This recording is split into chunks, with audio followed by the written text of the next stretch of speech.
Good morning. আমাকেই তো ধরতে বেরোচ্ছিলেন, চলে এলাম। এমনিতেই সরকারের তেল পুড়িয়ে অবিনাশ বাবুর অনেক বেসরকারি কাজ করেন। আপনার এই রেগুলার নেতা পুজোর জন্য সরকারের খরচ বাড়ছে আর জনগণের উপর ট্যাক্স চাপছে। তাই ভাবলাম নিজেই চলে যাই, সরকারের 2 লিটার তেল বাঁচবে আর জনগণের 2 টাকা ট্যাক্স কমবে। তুফান বছরে একাধবার আসে, যখন আসে সবাই ফাঁসে। এটাই তো তোমার ধারাপাত। হ্যাঁ, ওরে আমার ধারাপত্র দেখিয়ে আপনি মুখস্থ করে গিলে ফেলেছেন। একদম ফেলু ছাত্র নয়। তোমার বোধহয় জানা নেই, এই ঝড়ঝাপটা আটকাবার জন্য গভর্নমেন্ট অনেক রকম আগাম ব্যবস্থা নিয়ে থাকে। সেটার মধ্যে একটা হলো পুলিশি ব্যবস্থা।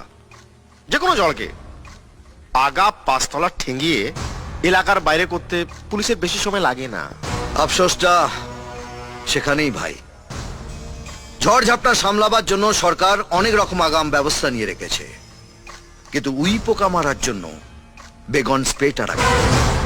তাই তারা মনের আনন্দে নিজের কাজ করে চলেছে। সেটার জন্য পুলিশ আছে, প্রশাসন আছে, রাস্তার উপর ল্যাম্পপোস্টও আছে। চুপচাপ দাঁড়িয়ে থাকে, কিচ্ছু করতে পারে না। গরিব বাচ্চা ছেলে মেয়েদের মিড ডে মিল হাওয়া করে দিয়ে সেই পয়সায় স্কুলের সেক্রেটারি তার নিজের ছেলের জন্মদিন পালন করছে।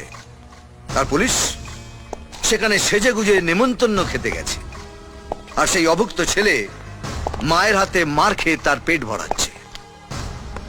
আমি সেই নিমন্ত্রণ কর্তা আর নিমন্ত্রিতদের পেটে লাথি মেরে সেই অভুক্ত ছেলে মেয়েদের পেট ভরিয়েছি। অন্যায় করেছো। আইন নিজে হাতে তুলে নেওয়া তোমার কোনো অধিকার নেই। আইন হাতে তুলে নিইনি, শুধু বেগন স্প্রেটা হাতে তুলে নিয়েছি উই পোকা মারার জন্য। এটা আম পাবলিকের দায়িত্ব, আর পাবলিকের মার কেওড়াতলা পার। থানায় এসে আমাকে হুমকি দিচ্ছিস? তুফান বছরে একাধবার আসে, আর যখন আসে তখন সবাই ফাঁসে। পুলিশও বাদ যায় না। ঝড়ে উড়ে যাবার আগে আমার একটা কাজ করতে হবে। পরিমল ঘোষের ফাইলটা গর্ত থেকে বের করে টেবিলের উপর সাজিয়ে রাখবেন। সন্ধেবেলা এসে আমি সেটা পুজো করব। ওরকম কোনো ফাইলের কথা আমার জানা নেই। কেন বাচ্চা ছেলের মতো কথা বলছেন? সবার সামনে বাপের হাতে মার খেতে চান? আমার বায়োডাটাটা আপনি তো খুব ভালো করে জানেন। 4টেকে গেছি, আরো 3টে কাবার প্ল্যানও আছে।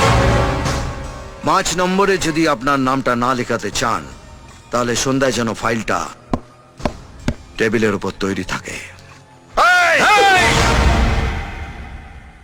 এর পরের বার যখন বাড়ি থেকে বেরোবি, তোর স্ত্রীকে বলবি যেন নুন আর শুকনো লঙ্কা পুড়িয়ে পা থেকে মাথা অবধি ঘুরিয়ে দেয়। কারণ প্রোটেকশন না নিয়ে তুফানের সামনে পড়লে উড়ে গিয়ে কোন ভাগাড়ে পড়বি শকুনেও খুঁজে পাবে না।